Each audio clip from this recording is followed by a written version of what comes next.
Hello बच्चों, मैं राजेश जंगी। बच्चों, आज का हमारा टॉपिक है इलेक्ट्रोनेगेटिविटी। आप लोगों ने बहुत सारी प्रॉपर्टीज के बारे में पढ़ा था पीरियोडिक टेबल के अंदर। Atomic radius, ionization energy, electron affinity, ये सारी की सारी प्रॉपर्टीज इंपॉर्टेंट है। और लास्ट फोर्थ जो प्रॉपर्टीज है जो कि पीरियोडिक टेबल के अंदर वेरी करती है, मतलब पीरियोडिसिटी की स्टडी करेंगे, वो है इलेक्ट्रॉन नेगेटिविटी। आखिर इलेक्ट्रॉन नेगेटिविटी क्या होती है और इसका रोल क्या होता है, इसके बारे में हम बात करेंगे। हम लोगों ने देखा था कि एटॉमिक रेडियस के बारे में हमने पढ़ा था, तो एक इंडिविजुअल एटम की रेडियस के बारे में पढ़ा था हमने। या आयनाइजेशन एनर्जी की बात की थी, तो हमने बोला था कि एक एटम एक आइसोलेटेड गैसियस एटम है, इसके वैलेंस शेल से एक इलेक्ट्रॉन को रिमूव करना है, तो जितनी एनर्जी देनी पड़ेगी उसे हम आयनाइजेशन एनर्जी कहेंगे। सिमिलरली इलेक्ट्रॉन अफिनिटी की अगर बात करें, तो एक आइसोलेटेड गैसियस एटम के वैलेंस शेल में अगर इलेक्ट्रॉन ऐड करेंगे तो जितनी एनर्जी रिलीज होगी उस सेंस में हम इलेक्ट्रॉन अफिनिटी करते हैं। मतलब अभी तक हमने जो भी पढ़ा था वो आइसोलेटेड एटम या एक पर्टिकुलर एटम के बारे में पढ़ा था। इलेक्ट्रॉन नेगेटिविटी है वो पर्टिकुलर एटम की फिनोमिना नहीं है, वो कंबाइंड स्टेट की फिनोमिना है। मतलब वो जब एटम है बॉन्डिंग स्टेट में होगा तभी हम इसकी स्टडी कर सकते हैं। ठीक है, आप एक इंडिविजुअल एटम की इलेक्ट्रॉन अफिनिटी की स्टडी बिल्कुल नहीं कर सकते, लेकिन वो दूसरे एलिमेंट के साथ कंबाइन होगा तभी हम उसकी स्टडी कर सकते हैं। तो सबसे पहले तो दिमाग में आपको ये फीड करना पड़ेगा कि इलेक्ट्रॉन नेगेटिविटी है वो कंबाइंड फॉर्म में हम कैलकुलेट करते हैं, और रिलेटिव टर्म मतलब एक के कंपैरिजन में दूसरे की स्टडी की जाती है।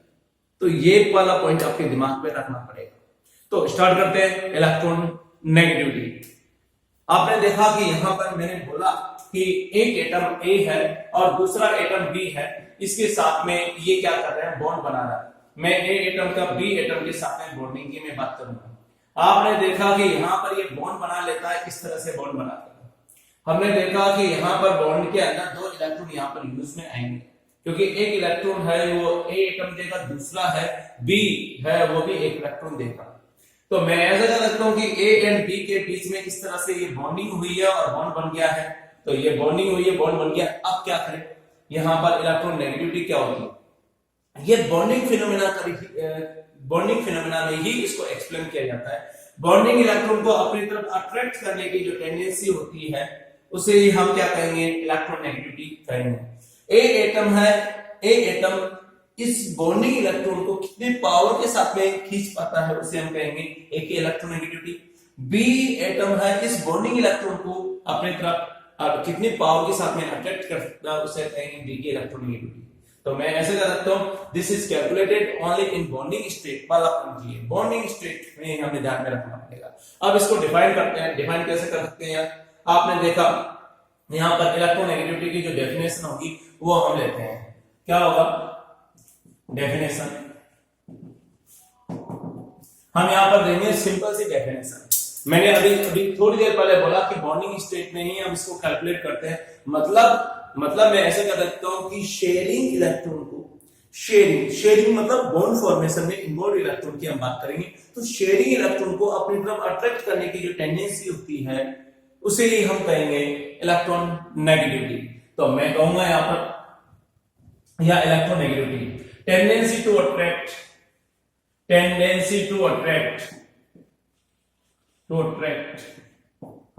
shared pair of electron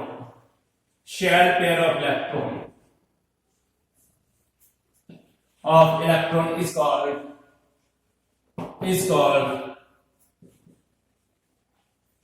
electron negativity.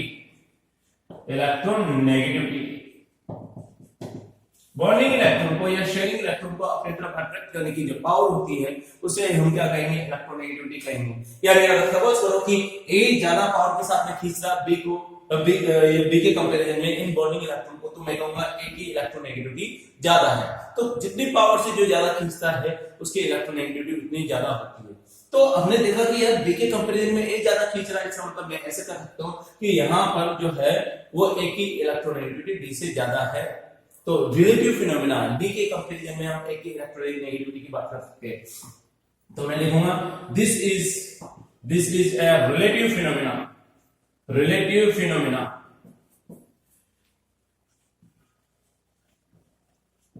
ठीक है बच्चों, रिलेटिव है, एक के कंपैरिजन में दूसरा कितनी पावर के साथ में खींच पाता है उसे हम कहेंगे रिलेटिव फिनोमेना। नाउ नेक्स्ट है, ये तो आपका हो गया। नाउ मैं यहां पर लेता हूं एक और पॉइंट लूंगा, ये तो रिलेटिव फिनोमेना। नाउ यहां पर है इलेक्ट्रिक अफिनिटी की बात करेंगे तो वो किसी भी एब्सोल्यूट एटम के लिए कैलकुलेट की जाती है। ठीक है बच्चों, तो वो एक एब्सोल्यूट प्रॉपर्टीज है किसी भी एटम की, जबकि इलेक्ट्रोनेगेटिविटी है वो रिलेटिव फिनोमेना है। तो मैं कहूंगा इलेक्ट्रॉन अफिनिटी, यहां पर दोनों चीजें हमें दिमाग में रखना पड़ेगा। Electron affinity is an absolute phenomena of an atom now कौन कौन से फैक्टर्स इसको अफेक्ट करते हैं उसके बारे में बात करते हैं। क्योंकि मैंने आपसे बोला, पहला तो एक छोटा सा पॉइंट मैं और क्लियर करना चाहूंगा कि पहले मैंने बोला this is a relative phenomena. तो पीरियोडिक टेबल के अंदर जो हम इलेक्ट्रोनेगेटिविटी कैलकुलेट करते हैं वो फ्लोरीन के रेस्पेक्ट में हम कैलकुलेट करते हैं। फ्लोरीन की इलेक्ट्रोनेगेटिविटी सबसे ज्यादा 4 कंसीडर की गई ये वर्ड बोलूंगा मैं, और उसके कंपैरिजन में अदर एलिमेंट है वो कितने पावर के साथ में इलेक्ट्रॉन खींच रहे हैं ये चीज कैलकुलेट की गई। तो फ्लोरीन के बेसिस पर ही अदर हम यहाँ पर इलेक्ट्रोनेगेटिविटी कैलकुलेट करते हैं। हालांकि डिफरेंट साइंटिस्ट ने डिफरेंट इसके लिए जिसकी स्टडी हम बाद में करेंगे, लेकिन पहले कौन कौन से फैक्टर इसको अफेक्ट करते हैं उनके बारे में बात करते हैं। तो यहां पर हम लेते हैं factors affecting electronegativity.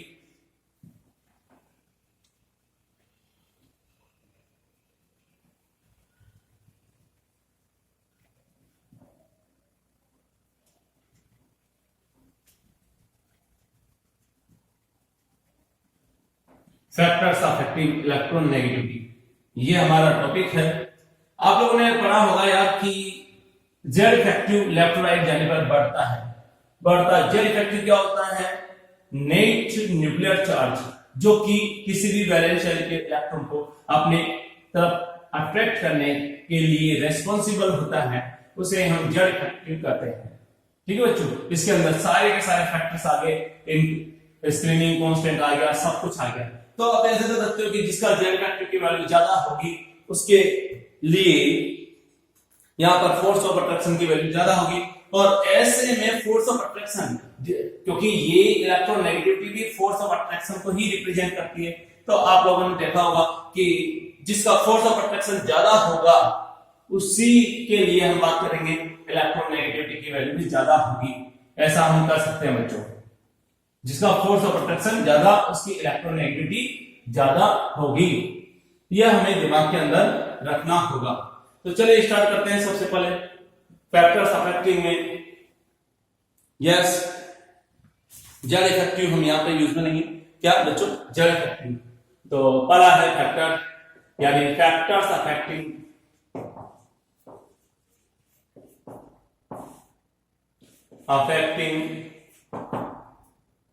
Electron negativity, EN इसको सिंपली रिप्रेजेंट करते हैं क्या? Electron negativity. तो क्या करें बच्चों, यहां पर देखोगे पहला फैक्टर कौन सा इसको अफेक्ट करेगा? पहला है जेड इफेक्टिव। पहला कौन सा है? Z effective. जेड इफेक्टिव की वैल्यू अगर बढ़ती है तो क्या होगा? फोर्स ऑफ अट्रैक्शन की वैल्यू बढ़ेगी। फोर्स ऑफ अट्रैक्शन की वैल्यू बढ़ेगी तो ज्यादा पावर के साथ में इलेक्ट्रॉन को अपनी तरफ अट्रैक्ट कर सकता है। इसका मतलब जेड इफेक्टिव बढ़ने पर क्या होगा? यहां पर इलेक्ट्रॉन नेगेटिविटी बढ़ेगी। तो मैं लिखूंगा on increasing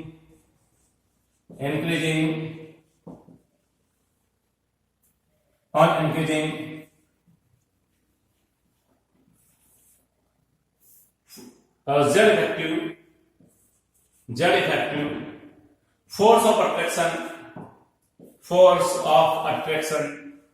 increases, hence electronegativity increases, EN increases। ये आपका कॉन्सेप्ट होगा बच्चों। इलेक्ट्रोनेगेटिविटी की वैल्यू क्या होगी? इंक्रीज हो जाएगी। कब होगी? जब यहाँ पर जेड इफेक्टिव की वैल्यू बढ़ेगी। ये तो आपका पहला पॉइंट था जिसके बेसिस पर हमने इसको देखा। सेकंड पॉइंट की हमने बात की रेडियस। रेडियस क्या होगा? रेडियस की वैल्यू जैसे जैसे इंक्रीज होगी, न्यूक्लियस से डिस्टेंस बढ़ती जाएगी, न्यूक्लियस से डिस्टेंस बढ़ती जाएगी तो फोर्स ऑफ अट्रैक्शन कम होगा, इलेक्ट्रोनेगेटिविटी की वैल्यू कम होगी। तो यहां पर मैं लिखूंगा ऑन increasing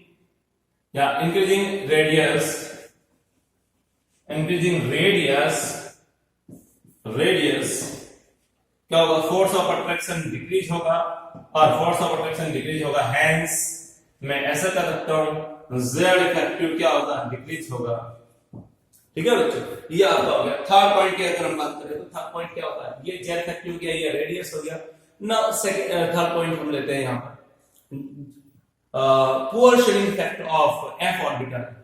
यहां पर इसका इफेक्ट होता है poor shading effect, shading effect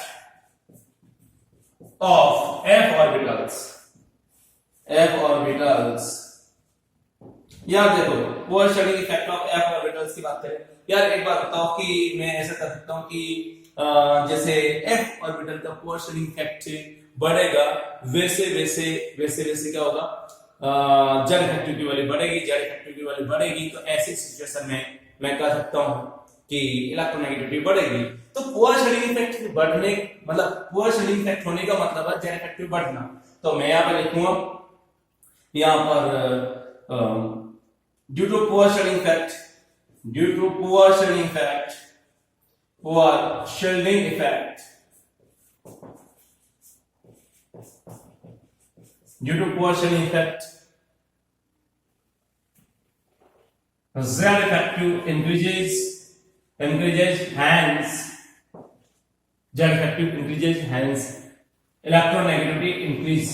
यानी ऐसी सिचुएशन में क्या कर सकते हैं कि इलेक्ट्रोनेगेटिविटी की वैल्यू बढ़ेगी जब पुअर शेडिंग इफेक्ट होगा, क्योंकि जेड इफेक्टिव की वैल्यू बढ़ जाती है। ये तो हमारा पॉइंट हो गया ना। ऑक्सीडेशन नंबर की बात करते हैं। ऑक्सीडेशन नंबर किसी भी एटम का बढ़ने पर, यानी पॉजिटिव चार्ज किसी भी एटम पर बढ़ने पर क्या होगा, उसका जेड इफेक्टिव बढ़ जाता है। ये पॉजिटिव चार्ज बढ़ना ये इंडिकेट करता है इलेक्ट्रॉन की कमी को, यानी इलेक्ट्रॉन बाहर निकल रहे हैं, और जैसे जैसे इलेक्ट्रॉन बाहर निकलेंगे सिग्मा की वैल्यू भी क्या होगी, कम होती जाएगी। सिग्मा कम होगा, जेड इफेक्टिव की वैल्यू बढ़ जाएगी, और जेड इफेक्टिव की वैल्यू बढ़ेगी, तो ऐसे में इलेक्ट्रोनेगेटिविटी की वैल्यू बढ़ जाती है। इसका मतलब मैं ऐसा कर सकता हूं कि यार ऑक्सीडेशन नंबर अगर बढ़ता है तो इलेक्ट्रॉन कम होंगे, हम ऐसा समझ सकते हैं इसको, और इलेक्ट्रॉन कम होंगे तो ऐसे सिचुएशन में क्या होगा, यहां पर सिग्मा कम होगा, जेड इफेक्टिव बढ़ जाएगा, इलेक्ट्रोनेगेटिविटी बढ़ जाएगी। तो यहां देखिए ये ऐसा होगा। Next point, fourth point, oxidation number, oxidation number,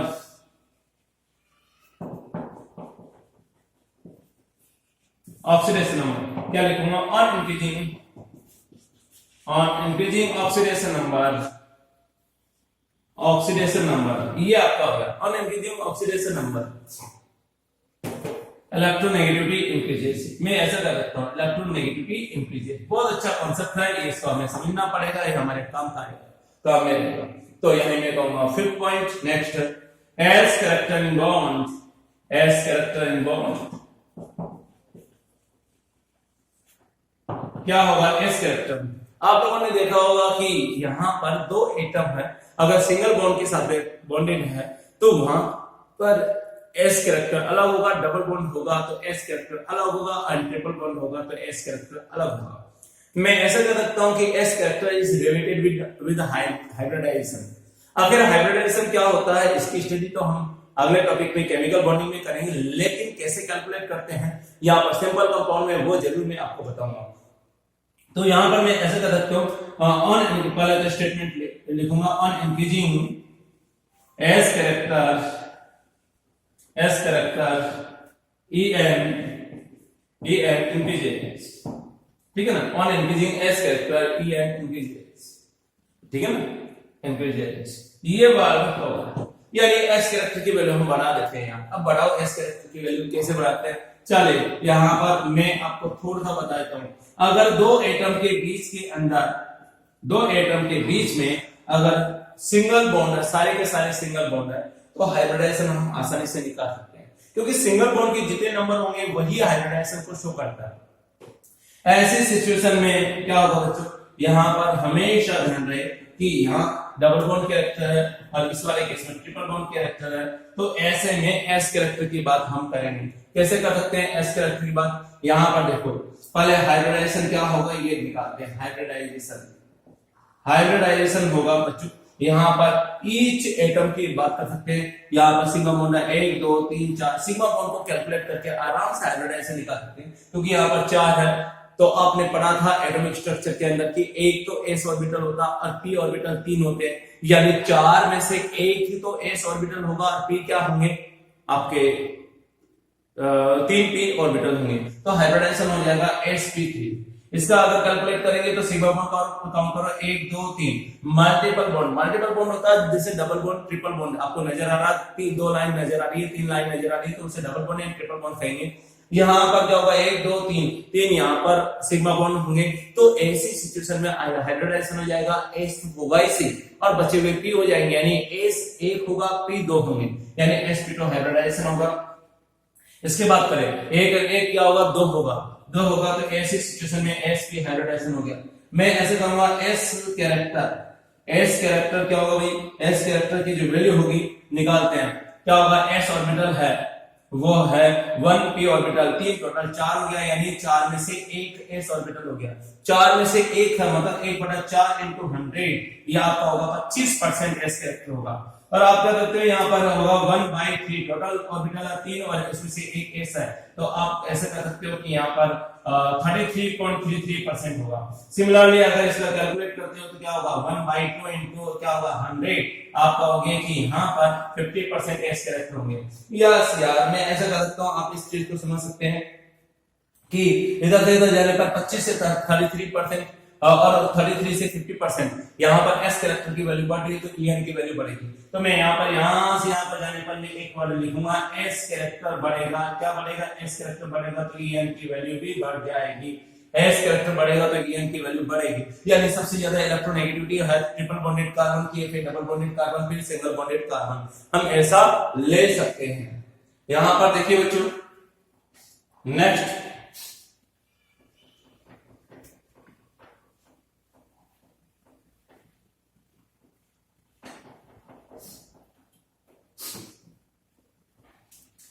यानी ये तो सारे के सारे फैक्टर्स अफेक्टिंग थे।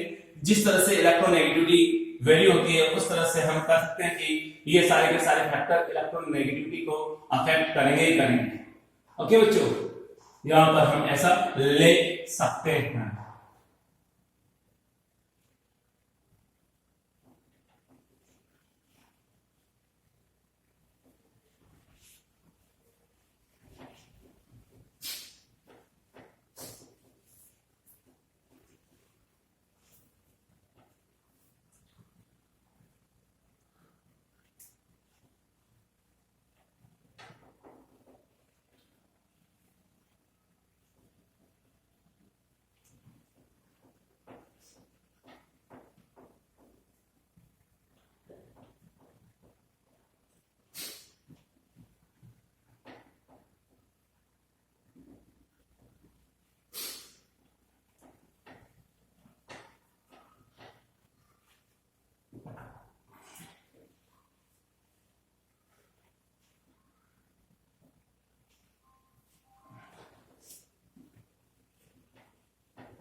यहाँ पर देखते हैं बच्चों क्या क्या उसको फैक्टर्स अफेक्ट करते हैं, वो देखते हैं एक बार।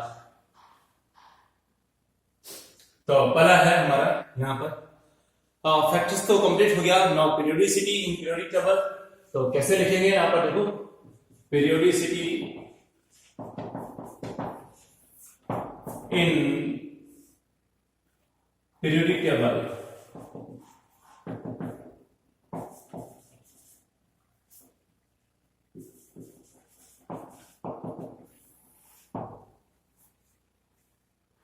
पहला ये लेफ्ट टू राइट जाने पर क्या होगा, देखिए लेफ्ट टू राइट जाने पर आपने देखा था कि जेड इफेक्टिव की वैल्यू बढ़ती है, किसकी, जेड इफेक्टिव। जेड इफेक्टिव की वैल्यू इंक्रीज होगी। और आपने देखा भी थोड़ी देर पहले देखा था कि जेड इफेक्टिव की वैल्यू बढ़ जाती है। जेड इफेक्टिव अगर इंक्रीज होगा तो क्या होगा, आप कह सकते हो कि इलेक्ट्रोनेगेटिविटी की वैल्यू क्या होगी, इंक्रीज होगी। जेड इफेक्टिव इंक्रीज होगा तो इलेक्ट्रोनेगेटिविटी की वैल्यू इंक्रीज हो जाएगी। ये आपका पॉइंट है। पहला तो आपका क्लियर हो गया। सेकंड पॉइंट की मैं बात करता हूं, up to down in periodic table. यहां पर क्या होगा, जेड इफेक्टिव कांस्टेंट होता है, लेकिन रेडियस की जो वैल्यू होगी, रेडियस इंक्रीज होगा तो फोर्स ऑफ अट्रैक्शन की वैल्यू क्या होगी, डिक्रीज होगी, और ऐसे में एन की वैल्यू भी डिक्रीज हो जाएगी। हम ऐसा कर सकते हैं।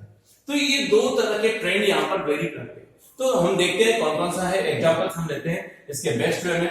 यहां पर देखते हैं हाइड्रोजन कुछ हमें याद भी करना पड़ेगा क्योंकि बहुत जरूरी है ये चीजें। हाइड्रोजन, फिर आपका lithium, sodium, potassium, rubidium, caesium and francium. आपने देखा यार हाइड्रोजन की इलेक्ट्रोनेगेटिविटी या 2.1 है, यहां पर इसकी 1 है। ये होती है, क्या आपको याद करने की जरूरत है? हाँ जरूरत है, क्योंकि कई जगह पर काम आएगा तो हमें इसको याद भी कर सकते हैं। याद करने का तरीका बता रहा हूं, इसका 2.1, बाकी में आप देखोगे कि डिफरेंस बहुत कम होगा।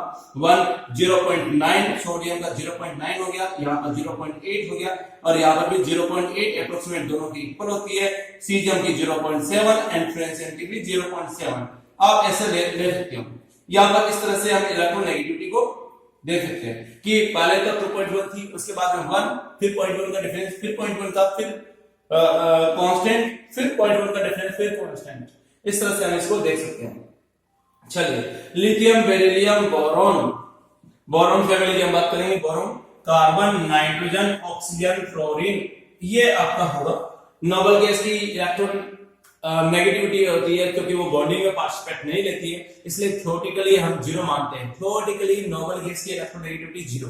तो यहाँ पर स्टेटमेंट में लिखूंगा, बेरिलियम वाले केस में कितना है, यहाँ आप देखोगे तो ये आपका वो 1.5 होगा। 0.5 का डिफरेंस है, 0.5 का डिफरेंस याद करने का तरीका बता रहा हूँ। सेकंड पीरियड में 0.5 का डिफरेंस है, लगभग वही होगा। यहाँ पर 2 होगा, यहाँ पर 2.5, यहाँ 3, 3.5 एंड 4, ये इलेक्ट्रोनेगेटिविटी होती है, यानी फ्लोरीन की मैक्सिमम होती है। चले सोडियम की बात करते हैं। सोडियम में क्या होगा, इलेक्ट्रोलाइट जाने पर यहाँ पर अगेन बढ़ेगा, लेकिन अब अभी 0.3 का डिफरेंस होगा। तो 1 पॉइंट मैग्नीशियम, फिर एल्यूमिनियम, फिर आपका होगा silicon, phosphorus, sulphur and chlorine. आप देखते हो पहला 0.3 का डिफरेंस होता है, यहाँ पर इसका 0.3 का डिफरेंस, सोडियम एंड मैग्नीशियम। यहां से यहां पर भी 0.3 का डिफरेंस होगा, 1.5 होगा, ठीक है बच्चों। फिर यहां से यहां तक भी 0.3 का डिफरेंस होगा, 1.8 होगा। फिर यहां से यहां पर भी 0.3 का डिफरेंस है, 2.1 होगा। यहां तक तो ठीक है, मतलब 0.3 का डिफरेंस फास्फोरस तक है, फिर 0.4 का डिफरेंस आ जाएगा एंड फिर 0.5 का डिफरेंस आ जाएगा। ये आपकी इलेक्ट्रोनेगेटिविटी होती है। हम देखते हैं गैलियम की इलेक्ट्रोनेगेटिविटी स्लाइटली बढ़ जाती है, 1.6 के समथिंग हो जाती है। फिर इंडियम और फिर थेलियम की फिर बढ़ जाती है। यहां पर हम देखते हैं कि इसकी इलेक्ट्रोनेगेटिविटी थोड़ी सी ज्यादा होती है इससे, आगे क्यों होगी हम देखेंगे। और यहाँ पे गैलियम की भी इलेक्ट्रोनेगेटिविटी थोड़ी सी ज्यादा होती है, इससे ऐसा होगा। सिमिलरली अगर मैं यहाँ पर 3 की बात करूं, 3 एंड लेड में अगर कंपैरिजन करें तो यहाँ पर लेड की इलेक्ट्रोनेगेटिविटी है वो ज्यादा हो जाएगी। किसके कंपैरिजन में ज्यादा हो जाएगी आप देख सकते हैं, यहाँ पर लेड की इलेक्ट्रोनेगेटिविटी ज्यादा होगी 3 के कंपैरिजन में, ऐसा होगा। यहाँ पर देखिए ब्रोमीन की 2.8 होती है, क्यों लिखवा रहा हूं क्योंकि काम में आएगी। एंड आयोडीन की होती है 2.5, ये अप्रोक्सीमेट 2.55 होती है, लेकिन आप इसको याद कर सकते हैं 2.5, 2.8, 3 एंड ये 4, इस तरह से इसको याद कर सकते हैं। चलिए, तो मैं थोड़े थोड़े पॉइंट आपको बता देता हूं कि आखिर ऐसा क्या होता है। पहला तो पॉइंट है इंपॉर्टेंट पॉइंट कि नोबल गैस की जो इलेक्ट्रोनेगेटिविटी होती है वो थ्योरेटिकली जीरो मानते हैं, क्योंकि उनको बॉन्डिंग में पार्टिसिपेट लेने की टेंडेंसी बहुत कम है। तो जब बॉन्डिंग में पार्टिसिपेट नहीं लगी तो इलेक्ट्रोनेगेटिविटी की हम बात नहीं कर सकते। तो theoretical electronegativity of noble gas is zero. ये आपको दिमाग में रखना पड़ेगा, पहला पॉइंट। सेकंड पॉइंट है, यहां पर देखो मैंने आपको बताया कि जो गैलियम है उसकी इलेक्ट्रोनेगेटिविटी एल्यूमिनियम से ज्यादा होती है। उसका रीजन क्या है कि जेड फैक्टर की वैल्यू बढ़ जाती है गैलियम के लिए, किसकी वजह से? Poor shielding effect of D electrons. तो ये आपका आंसर होगा। मैं यहां पर लिखूंगा electron negativity of gallium is greater than aluminium. Why? इसका आंसर होगा poor shielding effect of, answer होगा poor shielding effect of 3d electrons, poor shielding effect of 3d electrons, of 3d electrons. ठीक है ना। नेक्स्ट क्वेश्चन की हम बात करें, यहां पर electron negativity of lead is greater than 10। Why? ऐसा क्यों होता है यार? बिल्कुल ऐसा आपने देखा था कि लेड में 82 इलेक्ट्रॉन्स होंगे और यहां पर आपका 50 होगा। आप देख सकते हैं कि यहां पर लेड की जस्ट पहले लेंथेनॉइड सीरीज आ जाती है और लेंथेनॉइड सीरीज की पोअर शील्डिंग इफेक्ट की वजह से इलेक्ट्रॉन नेगेटिविटी की वैल्यू बढ़ जाती है। क्योंकि पोअर शील्डिंग इफेक्ट होगा तो जेड इफेक्टिव बढ़ेगा, जेड इफेक्टिव बढ़ेगा तो इलेक्ट्रॉन नेगेटिविटी बढ़ेगी। तो आंसर क्या होना चाहिए? यहां पर लिखूंगा poor shielding effect of, poor shielding effect of 4f electrons. ठीक है। नेक्स्ट क्वेश्चन की बात करेंगे, ये आपका हो गया ना। आप इस चीज को समझ सकते हैं क्या? नेक्स्ट पॉइंट आपका कि ये तो पोअर शील्डिंग इफेक्ट है ना। मैं लूंगा यहां पर थेलियम एंड इंडियम, इसका भी सेम रीजन है क्योंकि आपने देखा थेलियम का एटॉमिक नंबर 81 होता है, इंडियम का 49 होता है, डिफरेंस होता है 32, यानी थेलियम की जस्ट पहले F सीरीज आ जाती है, 4f सीरीज। तो electronegativity of thallium is greater than indium. Why? ये आपका एक क्वेश्चन बन गया। तो आंसर क्या होगा? Again due to poor shielding effect of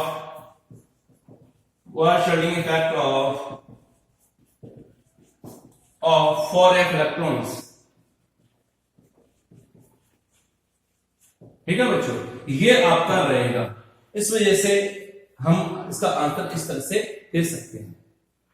तो इलेक्ट्रोनेगेटिविटी में कौन कौन से फैक्टर अफेक्ट होते हैं, वेरिएशन कैसा होता है, आज के लेक्चर में हमने इसकी स्टडी की। नेक्स्ट लेक्चर में डिफरेंट टाइप के स्केल्स देखेंगे और एप्लीकेशन ऑफ इलेक्ट्रोनेगेटिविटी देखेंगे। Thank you.